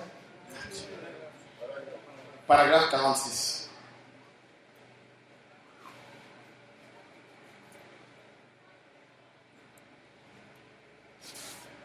Alors, nous avons donc deux réponses.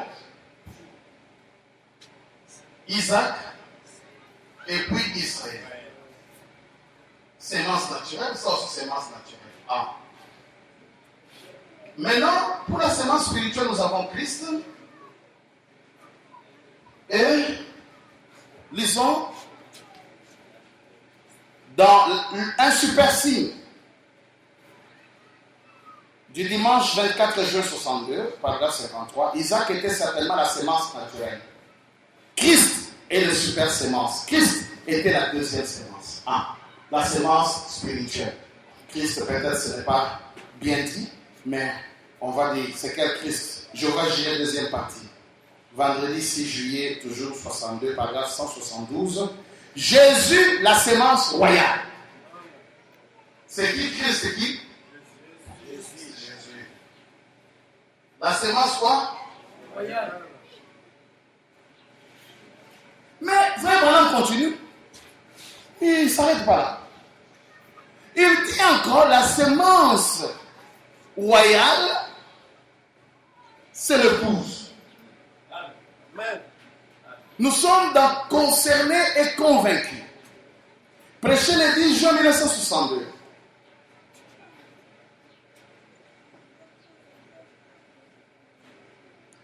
Paragraphe 97. La sémence d'Abraham.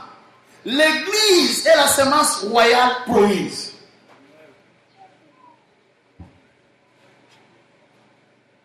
L'Église ici, on doit d'abord voir l'Église dans son ensemble. Et non en tant qu'individu. Je sais pourquoi je dis ça. C'est cela. Très bien. Alors, un vrai croyant fait quoi? Il dit amen à tout ça. Amen. Maintenant, lisons d'abord aujourd'hui, cette écriture est accomplie du 19 février 65. 151. La sémence royale, c'est l'épouse. Bon, mais en ces jours, il doit y avoir une super sémence royale d'Abraham. C'est exactement ce qu'elle allait être. Elle allait être une épouse royale, écoutez, pour le fils royal promis. Une épouse royale pour le fils royal promis. Comme je le disais hier, ce ne serait pas une sémence naturelle, ce serait une sémence spirituelle.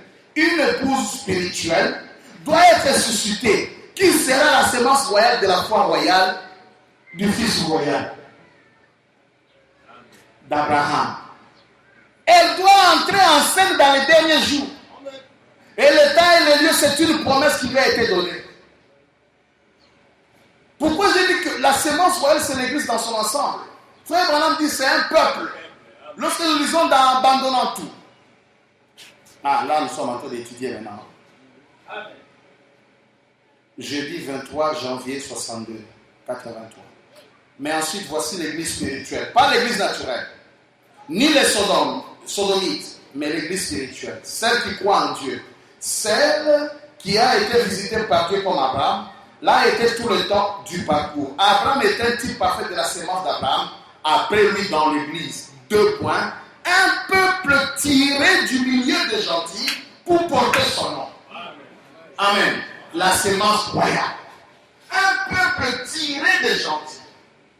De Jésus-Christ, un peuple devait sortir. D'Isaac, un peuple devait sortir. Amen. Mais là, écoutez, chaque sémence devait aller à sa perfection. Amen. Et la perfection n'est pas 2. La perfection, c'est toujours 3. Amen. Isaac, c'est la sémence naturelle. Lorsqu'elle devient un peu beaucoup plus parfaite, c'est Israël. Mais lorsqu'elle devient encore beaucoup plus parfaite, vous verrez que celui qui est sémence royale ici, c'est celui qui achève là-bas. Celui qui achève dans la sémence royale, c'est naturel, c'est celui qui commence dans la sémence royale. Amen.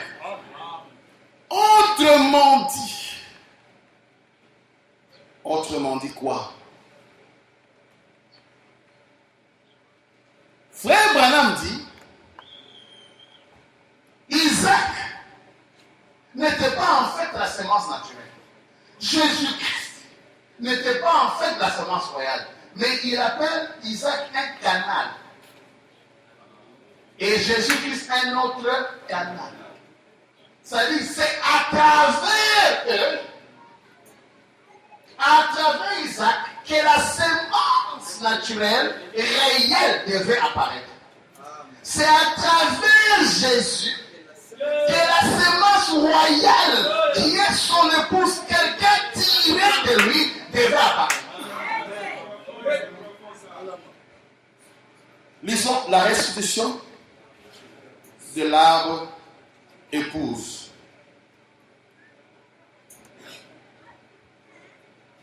Nous sommes le 22 avril 62, paragraphe 98.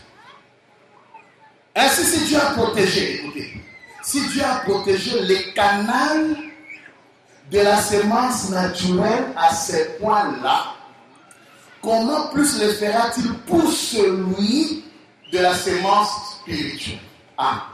Si Dieu a protégé le canal de la semence naturelle, comment le fera-t-il pour celui qui a un canal de la semence naturelle et un canal de la semence spirituelle? Amen. Alors, dans un super signe du 24 juin 62, prêché le 24 juin 62, paragraphe 42, écoutez, en bas, et chaque semence, écoutez, naturelle d'Abraham, virgule, au travers d'Isaac, le canal. Chaque semence naturelle d'Abraham, ce n'est plus Isaac qui est la semence naturelle, mais au travers d'Isaac, a possédé chaque porte de l'ennemi. Et ce qui est venu au travers d'Isaac, c'était un peuple qu'ils appelaient Israël. Amen. Amen. Et c'est ce peuple qui devait arriver à voir la vraie semence ou le vrai pays promis pour leur temps, de la semence naturelle. Écoutez, nous sommes dans Jéhovah Jireh, première partie, Grasse Vallée, 5 juillet 62, paragraphe 36. Il y avait deux semences d'Abraham. L'une d'elles était naturelle, Isaac. L'autre c'était Christ. La promesse, Christ la promesse. À travers Isaac, Israël a donc été béni. À travers qui? Un canal. À travers Christ, écoutez, à travers Christ, quel Christ? Jésus. Il est devenu le Père des nations. Amen. À travers Christ Jésus, maintenant la semence royale devient, mais il dit, il est devenu le Père des nations. Le Père des nations, c'est qui? H-A-L. À travers Christ, la semence royale sort pour devenir véritablement le Père de toutes les nations. Et vraiment, c'est par lui maintenant que toutes les nations sont bénies. Parce qu'il est le Père des nations. Oh, qu'est-ce qui est Père des nations? C'est H-A-M.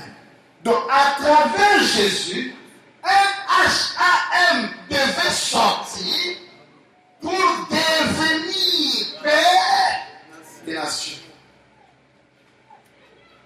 Amen. Il dit, voyez-vous, ainsi combien cette semence royale est bien plus. Combien cette semence royale est bien plus glorieuse que la semence naturelle d'Abraham. Si donc vous êtes en Christ, vous avez une super semence. Amen. Super par rapport à ce qu'Abraham était. Amen. Nous sommes super par rapport à ce qu'Abraham était. C'est fort. Amen. Parce que vous venez de la semence royale. Amen. Christ. Amen. Nous sommes dans Jéhovah Jireh, toujours deuxième partie, 125. La semence royale vient à travers le canal qui est Christ. Nous lisons, toujours 6 juillet 62. Et la semence royale, c'est cette église du Seigneur Jésus qu'il est en train de restaurer dans les derniers jours. La semence royale. Donc, l'église. Mais, vous allez voir, on est disqualifié ici, non? Israël aussi sera disqualifié. Amen. Donc, il est la semence naturelle, il est la semence naturelle. Mais après, non. Vous verrez que Jésus-Christ est la perfection de la lignée naturelle, je préfère dire lignée, d'Abraham. Bien qu'étant la semence royale, mais il est venu comme accomplissement de la lignée naturelle d'Abraham. Vous êtes avec moi? Il est venu au fin fond là. La même chose ici. De Jésus-Christ à la Pentecôte est sorti un peuple, les âges de l'Église. Et de l'Église est sorti qui? Le pouce. Jésus-Christ est un canal. L'Église est un canal. Mais c'est l'épouse qui sort de l'Église qui est la sémence royale. En troisième position, vous êtes avec moi? En troisième position, écoutez, Frère Branham dit la sémence royale de Jésus est sorti un peuple. Ce peuple est sorti depuis l'âge de quel âge? Éphèse. Vous êtes avec moi? Mais ce peuple est descendu jusqu'à mourir. Dans quel âge? De Thyatire.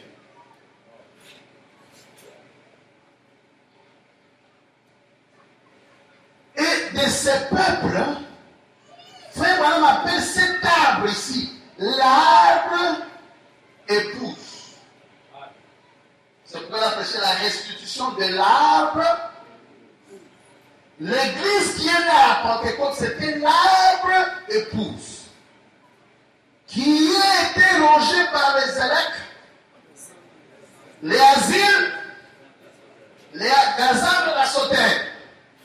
L'arbre a été vraiment rongé. Mais Frère Branham dit, dans la racine de l'arbre, c'est là où il y avait la sémence royale. Amen. La sémence royale n'est pas l'église qui est née à Pentecôte, mais la sémence royale, c'est quelqu'un qui était caché dans la racine de l'arbre. Amen. Lisons ça. Institution de l'arbre épouse. J'espère que vous saisissez. 277. Les asiles romains s'est mis à dévorer cet arbre épouse jusqu'à ce qu'il n'en reste que les racines. L'a décimé jusqu'au bout. Tout. Il a décimé tout l'arbre, comme il l'avait fait de Jésus-Christ, le pou. Il a décimé l'épouse. Il avait fait de Jésus-Christ le pou. Il a décimé l'épouse. Il est allé par les credos et les dénominations. C'est même vieil insecte. Mais quoi? Oh, gloire! Mais c'est dans ses racines qui avait la semence prédestinée, virgule, la semence royale d'Abraham. Donc, vous voyez, ce n'est plus l'église dans son ensemble, mais c'est la vie qui était cachée dans les racines de l'église. Amen. Quelqu'un qui devait sortir de l'église. C'est clair, n'est-ce pas? La semence royale est quelqu'un qui devait sortir de l'église, d'un groupe de croyants, lavé par le fil comme aussi du sang de Jésus-Christ, sortira quelque part dans le monde. Christ. Mais c'est dans ces racines qu'il y avait la semence prédestinée, la semence royale d'Abraham. Elle ne pouvait pas mourir. C'est magnifique.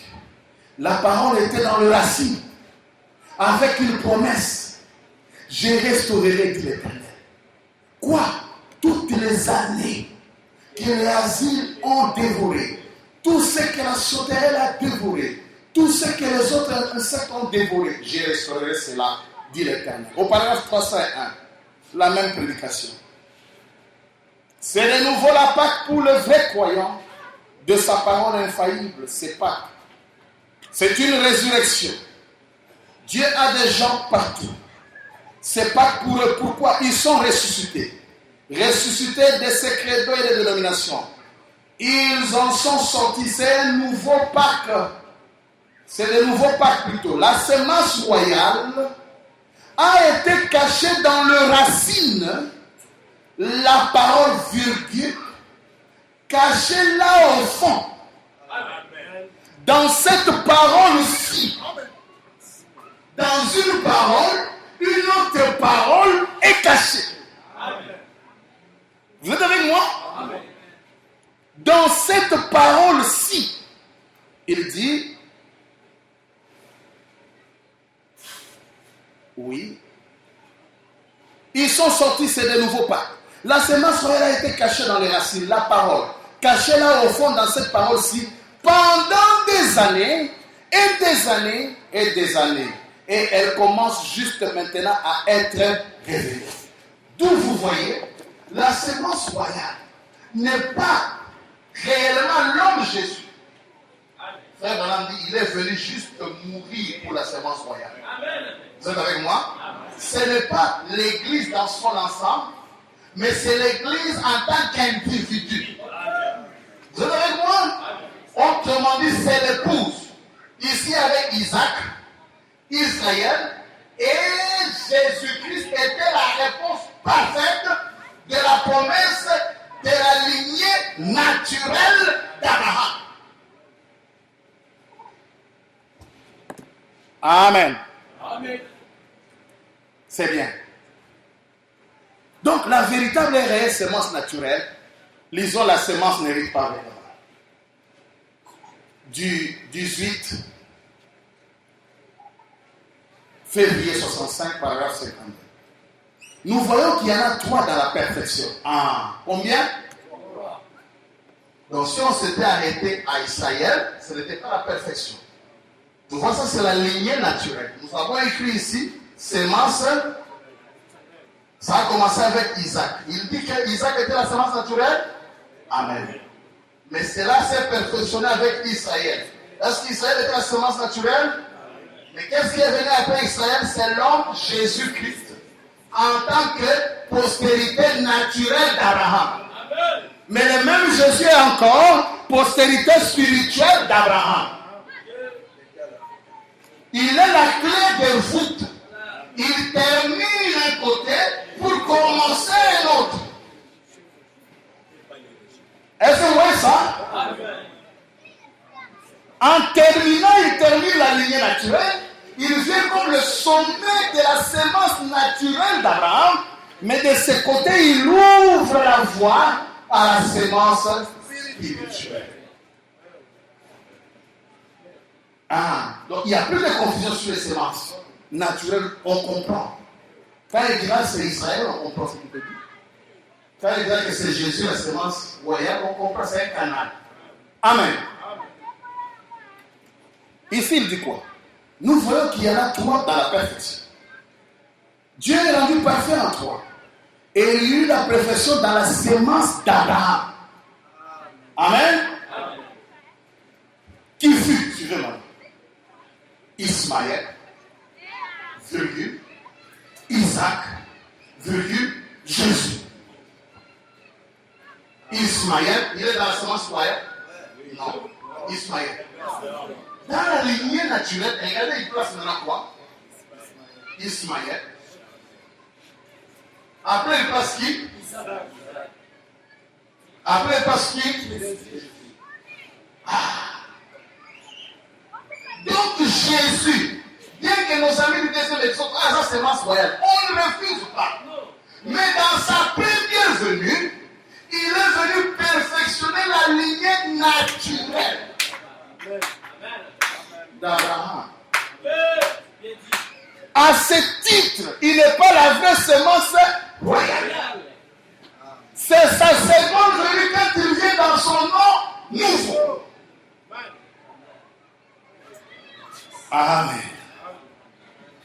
Regardons maintenant. Frère Branham parle encore de 3 femmes. Il y a 3 femmes qui devaient transporter la semence naturelle d'Abraham. Et les 3 femmes qui devaient transporter la semence naturelle d'Abraham, frère Branham dit, pour Ismaël, c'était qui? Pour Isaac, c'était qui? C'est la même semence allant vers sa perfection. Pour Jésus, c'était qui? Marie. Ah, très bien. Et le perfectionnement de la semence naturelle passe donc par Isaac, Israël, Jésus. Autrement dit, par Ismaël, Isaac, Jésus. Autrement dit, par Agar, Sarah, Marie. Perfection de 3. Amen. Isaac, Israël, Jésus. Et puis après quoi? Ismaël, Isaac, Jésus. Et puis après quoi? Agar, Sarah. Et c'est ça le perfectionnement de la sémence naturelle d'Abraham. Frère Branham dit, le perfectionnement de la sémence spirituelle d'Abraham devait être pareil. Frère Branham dit quoi? Amen. Nous sommes dans la sémence de Paris là-bas. Donnez-moi 15 minutes. On va continuer le vendredi. On ne va pas terminer ça. Ce sont des choses que nous connaissons. Nous sommes en train de se rappeler pour donner des détails maintenant, avec des précisions. D'accord? La sémence de Paris là-bas, du 18 février 65. 71 paragraphes. Marie, la Vierge, la foi, produisit la vraie sémence royale, parole spirituelle faite chair. Voyez-vous?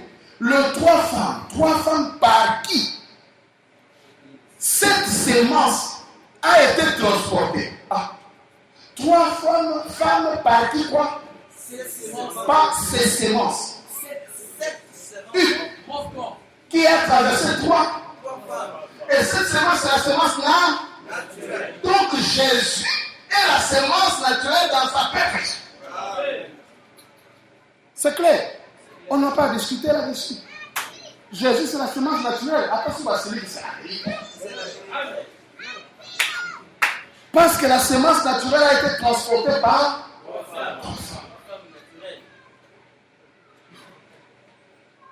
Par qui cette semence a été transportée? L'une d'entre elles était en fait une adultère dans la polygamie. La seconde était une femme libre. C'est qui? Sarah. Et la troisième n'eut pas du tout besoin d'avoir affaire au sexe. Mais par la foi, elle crut la parole de Dieu. Frère Branham dit Agar, Sarah. Et Agar, c'était toutes les deux par le sexe. Mais Marie fut vierge par la puissance d'une parole promise de Dieu. La naissance virginale était la perfection de la sémence naturelle. Par Marie. Oui. La visitation d'un ange. Je vous salue, Marie, pleine de grâce. Amen. Et l'ange a couvert, ou le Saint-Esprit a couvert Marie de son ombre, et quelques temps après, l'enfant est né. Donc, les 3 femmes de la sémence naturelle. Sémence, toujours même prédication 109. Nous voyons ici, maintenant la vraie révélation du vrai type. Il y a 3 femmes porteuses de la sémence naturelle, pas des sémences, de la sémence naturelle. Écoutez, jusqu'à ce qu'elles mûrissent en Jésus. Jésus est le mûrissement de la sémence, la perfection de la sémence naturelle.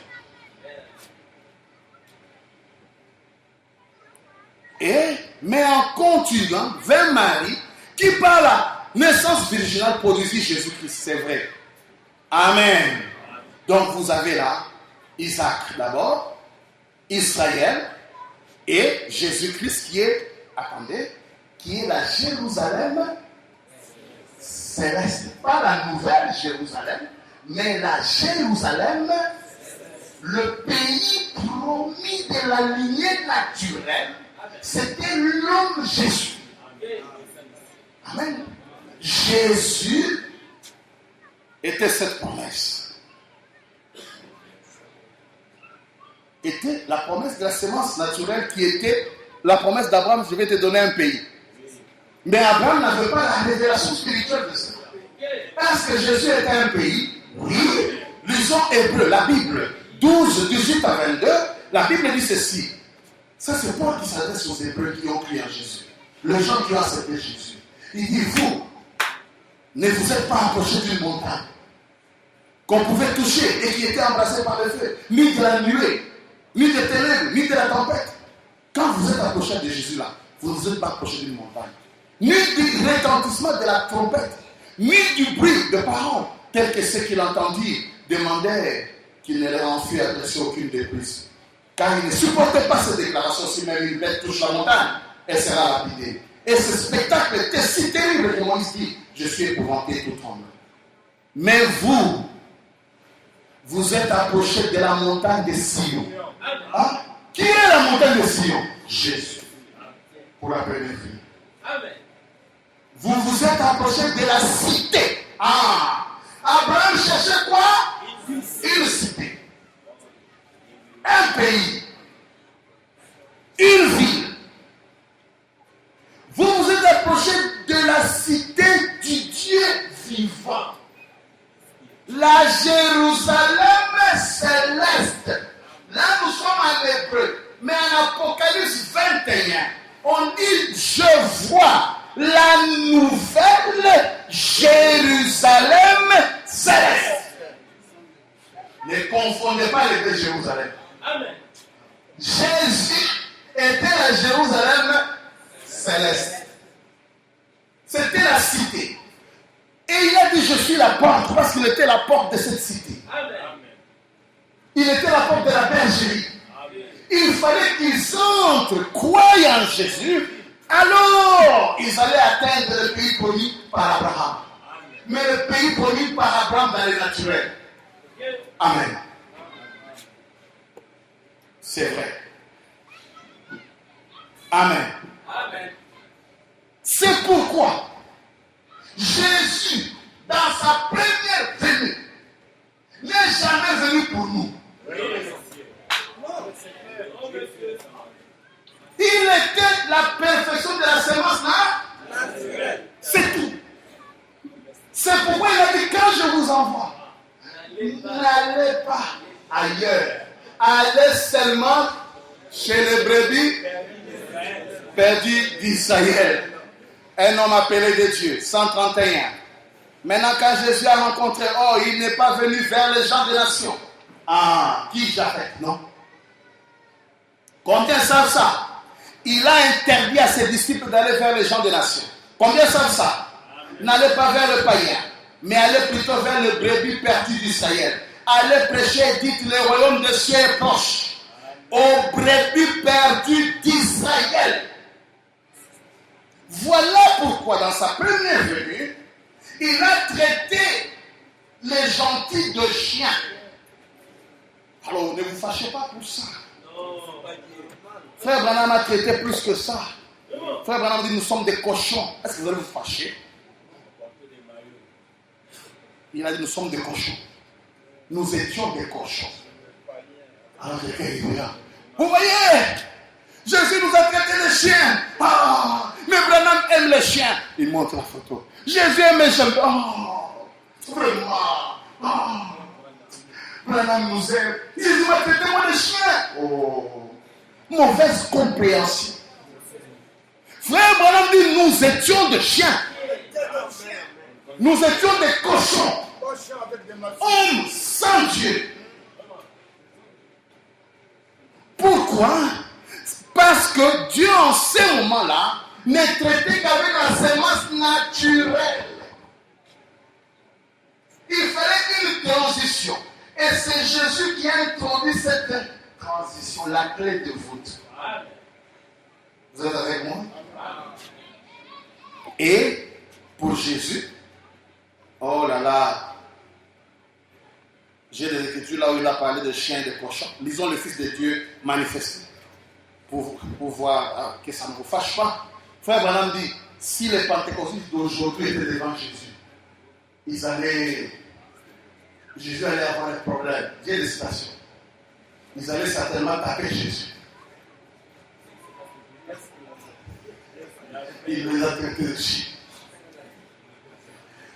Il dit, la prédestination, ça transfère. Il nous a appelés, et lorsque nous l'avons suivi, c'est alors que nous avons dit, oh Dieu, nous étions perdus, finis, nous étions comme, nous n'avions même pas la moindre envie de nous sauver nous-mêmes. Nous avions la nature des cochons. Nous étions des cochons. C'est ce que nous étions. Parce que Dieu était ségrégationniste. Vous voyez comment il a évolué. Abraham, il a pris seulement son fils. Après son fils, ce n'est pas une nation qui sort de son fils. Après la nation qui sort de son fils, il prend seulement un homme. Qui est le mûrissement de cette lignée. Et toutes les autres nations, royaume Cuba, royaume Congo, Lunda, nous étions des païens, nous étions des cochons, avec des massues. On avait des petites statues dans les cases de nos grands-pères. C'est ça. Des dieux païens d'idoles. Dieu, la ligne de Dieu, la ligne ou le parcours de Dieu, c'est ça. Le salut n'est venu que passer par coup. Oh, mais votre nzambe, j'ai dit à l'air, maintenant, vos nzambe là, pourquoi ils n'ont pas empêché la traite des noirs? C'est que vos nzambe sont faibles. Ils ont laissé les nzambe des autres venir nous prendre ici à l'esclavage. C'est faux. Le parcours de Dieu, c'est ça. Il devait passer d'abord par la naissance, la sémence quoi? Naturelle. Obligatoirement. Il devait passer par là. Amen. Maintenant, pour la sémence spirituelle, on va terminer là. Frère Branham dit la signification du chien, c'est que cela veut dire seulement les gens sans Dieu. Maintenant, écoutez, la même chose, nous avons vu Jésus-Christ, Église, épouse. Frère Branham dit la sémence spirituelle. On lira plus tard les vendredis. Ça devait commencer avec Luther, Wesley, la Pentecôte. Voilà. Écoutez maintenant ce que Frère Branham dit. Il dit que Luther, c'était une femme. L'église luthérienne. Il est en parallèle avec Agar. D'accord? Wesley, c'est une femme. Il est en parallèle avec Sarah. La Pentecôte est en parallèle avec qui? Marie. Maintenant écoutez. Marie, qu'est-ce qu'elle a reçu? L'ange l'a couvert. C'est son nom. Vous êtes avec moi? Et elle a conçu. La Pentecôte à Azusa.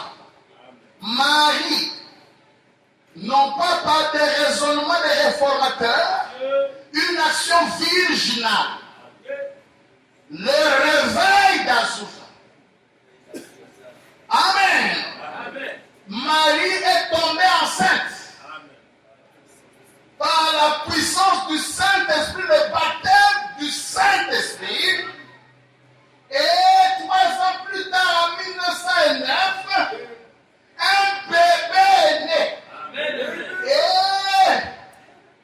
l'Esprit qui avait couvert Marie est venu 3 minutes après.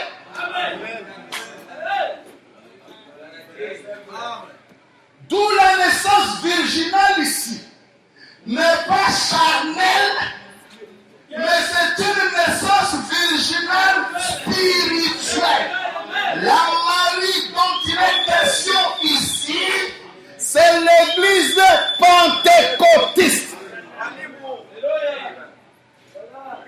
Amen, amen, amen.